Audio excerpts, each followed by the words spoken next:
திருச்சிற்றம்பலம். ஆடும் பரிவேல் அணிசேவல் எனப் பாடும் பணியே பணியாயருள்வாய் தேடும் கையமாமுகனைச் செருவில் சாடும் தனியானை சகோதரனே. திருச்சிற்றம்பலம். தென்னாருடைய சிவனே போற்றி, என் நாட்டவர்க்கும் இறைவா போற்றி, ஏகம்பத்துரை எந்தாய் போற்றி, பாகம் பெண்ணொரு ஆனாய் போற்றி, குவளை கண்ணி கூரன் காண்க அவளும் தானும் உடனே காண்க. திருச்சிற்றம்பலம். இந்த யர்குருநாதர் பொன்னார் திருவடி போற்றி போற்றி. திருச்சிற்றம்பலம். மார்கழி மகத்துவம் என்கின்ற அற்புதமான தலைப்பிலே இன்றைய தினம் தொட்டு 20 நாட்கள் தொடர்ந்து நாம் மார்கழி சிந்தனையை செய்ய இருக்கின்றோம். ஆன்மீக அருள் அன்பர்களுக்கு இந்த செய்தி மிக சிறப்பானதாகவும் அருமையான ஒரு செய்தியாகவும் இந்த செய்தி வழங்கும் பொருட்டு இன்றைய தினம் தொட்டு திருவம்பாவை என்கின்ற தலைப்பிலே உரையை தொடங்க இருக்கின்றோம். திருவம்பாவை என்கின்ற இந்த நூல் மணிவாசகர் பெருமான் என்கின்ற 4 பெருமக்களிலே ஒருவராக விளங்கக்கூடிய 12 திருமுறைகளிலே 8ஆம் திருமுறையாக விளங்கக்கூடிய திருவாசகத்திலே 7வது பகுதியாக விளங்கக்கூடிய இந்த திருவம்பாவை என்கின்ற பகுதி மார்கழி மாதத்திலே சைவ பெருமக்களால் மிக மிக பெரிய அளவிலே ஒவ்வொரு நாளும் இந்த பதிகங்களை விடியற்காலை பொழுதில் ஓதுவதாக ஒரு மரபு உள்ளது. இந்த திருவம்பாவை என்பது கன்னிப்பெண்கள் தங்களுடன் இருக்கின்ற பெண்களை அழைத்து சென்று நீராடி தனக்கு உற்ற கணவரை அடையும் பொருட்டு பெருமானிடத்தில் விண்ணப்பம் வைப்பதாக அமைவதுதான் இந்த திருவம்பாவை என்கின்ற இந்த பகுதி.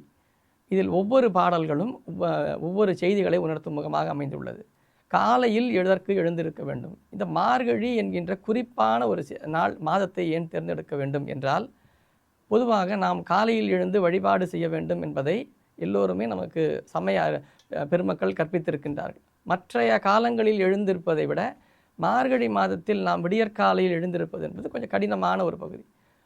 நாளும் வழிபாடு செய்கின்றோம், ஆனால் மார்கழி மாதம் வரும்பொழுது குளிர் அதிகமாக இருக்கின்ற காரணத்தினால் எழுந்திருப்பதற்கு விடியற்காலை பொழுதில் வழிபாடு செய்வதற்கு நாம் தவிர்த்து விடுவோம். அந்த காலத்திலும் இறைவனை வழிபட வேண்டும் என்பதை உணர்த்தும் பொருட்டு கன்னிப்பெண்கள் மார்கழி மாதத்தில் விடியற்காலை பொழுதில் எழுந்து தான் மட்டும் செல்லாமல் தனக்கு உடனாக இருக்கின்ற பெண்களையும் அழைத்து சென்று ஒவ்வொருவரையும் துயில் எழுப்பி அவர்களையும் சிவ வழிபாட்டிலே நெறிப்படுத்துவது தான் இந்த திருவம்பாவை என்கின்ற பகுதி. இது சங்ககாலம் தொட்டு நீர் விளையாட்டாக, பெண்களினுடைய நீர் விளையாட்டாக அமைந்த ஒரு பகுதி. மணிவாசக பெருமான் திருவண்ணாமலையிலே சென்று கொண்டிருக்கும் பொழுது அங்கு இருக்கின்ற பெண்கள் எல்லாம் எப்படி அவர்கள் உடனாக இருக்கின்ற பெண்களை ஒவ்வொருவராக எழுப்புகின்றார்கள் என்பதை ஒரு பகுதியாக கொண்டு அதை ஒரு பாங்காக அமைத்து 20 பாடல்களை சமைக்கின்றார். அந்த 20 பாடலில் முதல் பாடல் இந்த பகுதி திரு அண்ணாமலையில் அருளியது என்கின்ற காரணத்தினால் பாடல் தொடங்கும் பொழுதே அண்ணாமலையை நினைவுபடுத்தும் முகமாக நமக்கு ஆதியும் அந்தமும் இல்லா அரும்பெரும் சோதியை யாம்பாடக் கேட்டேயும் வாழ்தடங்கண் மாதே வளருதியோ வன்செவியோ நின்செவிதான் மாதேவன் வார்கடல்கள் வாழ்த்திய வாழ்த்தொளி போய் வீதிவாய் கட்டலுமே விம்மி விம்மி மெய்மறந்து போதார் அமளியின் மேல் நின்றும் புரண்டும் இங்கண் ஏதேனும் ஆகாள் கிடந்தாய் என்னே என்னே ஈதே எம் தோழி பரிசேலோர் எம்பாவாய். ஒவ்வொரு பாடலிலும் எம்பாவாய் எம்பாவாய் என்பது. பாவாய் என்றால் பாவை என்பது பெண்ணை குறித்தது. இந்த பெண் ஒவ்வொரு பெண்ணாக இப்படி உறங்கிக் கொண்டு இருக்கின்றாயே, காலை விடிந்து விட்டது, பெருமானை வழிபாடு செய்வதற்கு நாங்கள் எல்லாம் வந்திருக்கின்றோம், ஆனால் நீ இன்னமும் உறங்கிக் கொண்டிருக்கின்றாய். அவன் எப்படிப்பட்ட பெருமான் தெரியுமா? ஆதியும் அந்தமும் இல்லா பெருமான்.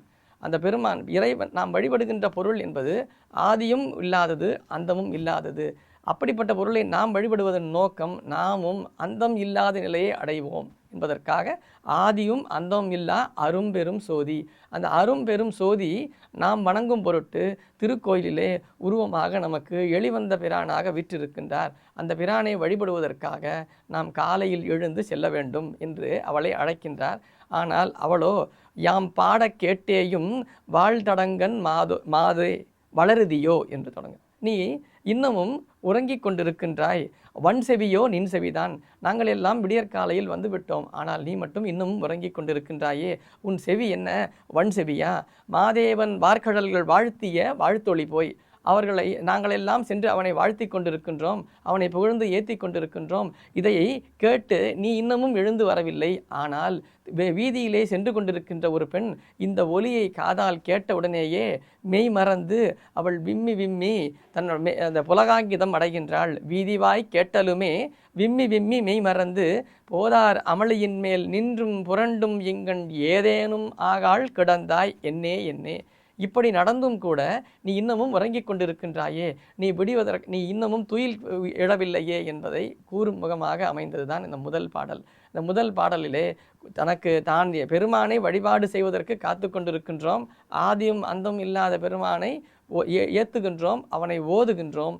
ஆனால் அது வீதியில் இருப்பவர்களுக்கு கேட்கின்றது, உனக்கு இன்னும் கேட்கவில்லையே, நீ இன்னும் துயில் எழவில்லையே என்று அவளை ஆற்றுப்படுத்தும் முகமாக இந்த முதல் பாடல் அமைகிறது என்று சொல்லி மேலும் தொடர்ந்து அடுத்த பாடலை நாம் இன்னொரு நாள் சந்திப்போமாக. திருச்சிற்றம்பலம். வணக்கம்.